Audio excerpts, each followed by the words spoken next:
గత బీఆర్ఎస్ సర్కార్ పనితీరుపై ఆగ్రహం వ్యక్తం చేశారు బీజేపీ రాష్ట్ర చీఫ్ రామచంద్రరావు. రిటైర్డ్ ఉద్యోగుల పెండింగ్ బకాయిలకు గత ప్రభుత్వం పనితీరు కారణమన్నారు.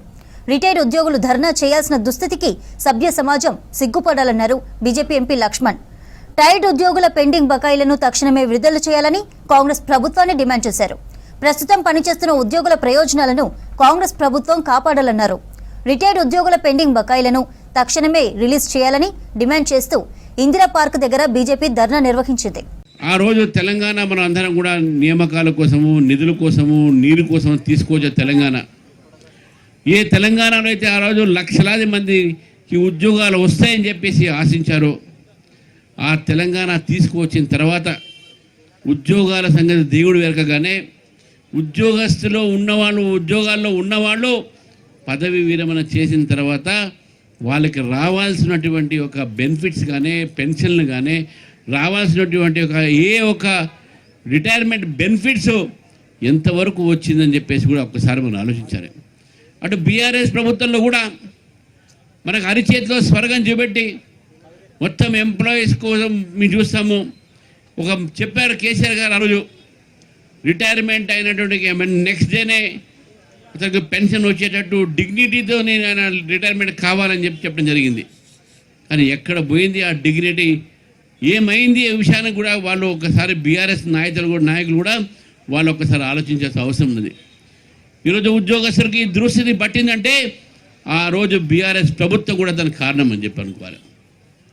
ఈరోజు పీఆర్సీలు కానీ, డిఏలు కానీ ఉద్యోగస్తులకు రిటైర్మెంట్ అయిన తర్వాత కానీ, ముందు ఉన్నప్పుడు కానీ ఇవ్వమంటే ఇగో ఇస్తాము, అదిగో ఇస్తాము అని చెప్పడం జరిగింది. బహుశా దేశంలో ఎక్కడ కూడా ఏ రాష్ట్రంలో కూడా డిఏలు రానివి ఒక రాష్ట్రం లేదు. కానీ మన రాష్ట్రంలోనే 5 డిఏలు రావాల్సిన చోట కేవలం 1 డిఏ మాత్రమే ఇవ్వటం జరిగింది ఈ యొక్క ప్రభుత్వం. మరి పెద్ద పెద్ద వాగ్దానాలు ఎందుకు చేసినావు? పెద్ద పెద్ద మాటలు ఎందుకు మాట్లాడినావు? ఈరోజు ఈ ఒక రాష్ట్రంలో ఉన్నటువంటి ఒక రిటైర్మెంట్ ఉన్నటువంటి ఒక ఏదైతే వ్యక్తులు ఉన్నారో, ప్రభుత్వ ఒక ఉద్యోగాలు చేసి ఎవరైతే పదవి విరమణ చేశారో, ఈరోజు వాళ్ళ ఒక బ్రతుకుల్లో ఒక్కసారి మీరు చూడండి రేవంత్ రెడ్డి గారు, మీకు తెలుస్తుంది ఎందుకు మీరు ఈరోజు సమయానికి జీతాలు ఇవ్వలేకపోతా ఉన్నారు, ఎందుకు రిటైర్మెంట్ బెనిఫిట్స్ ఇవ్వలేకపోతా ఉన్నారు, ఎందుకు జీపీఎఫ్లు, పీఆర్సీలు కూడా మీరు ఇవ్వలేకపోతా ఉన్నారు.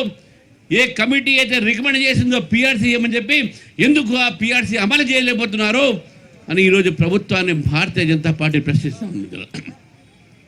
రిటైర్ అయిన తర్వాత తమకు రావాల్సినటువంటి పెన్షన్ల కోసము, వారి యొక్క బెనిఫిట్స్ కోసము ఈ రకంగా రోడ్ల మీదకి వచ్చి ధర్నా చేసే దుస్థితి వచ్చిందంటే మొత్తం సమాజం కూడా సిగ్గుతో తల ఉంచుకోవాలి.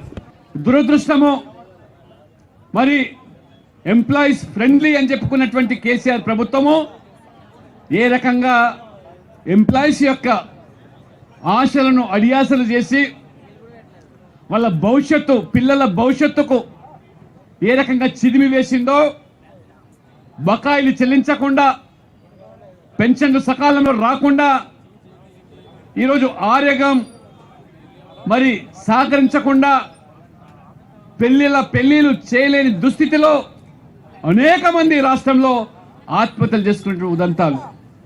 మరి ఈ అంశాలన్నీ కూడా ఎప్పటికప్పుడు ఉపాధ్యాయ సంఘానికి సంబంధించినటువంటి తపస్సు ప్రభుత్వాలకు విన్నపించినా, వివిధ పార్టీలకు వారికి విజ్ఞప్తి చేసినా చెవిటి వాడి ముందు శంఖం ఊదినట్టుగా వారు వివరించడము, భారతీయ జనతా పార్టీ ఎమ్మెల్సీలుగా గెలిచినటువంటి ముచ్చటగా 3 అయినప్పటికీ కూడా 3 చెరువుల నీళ్లు తాగించే పరిస్థితి ఈరోజు కౌన్సిల్లో మనం చూస్తూ ఉన్నాం.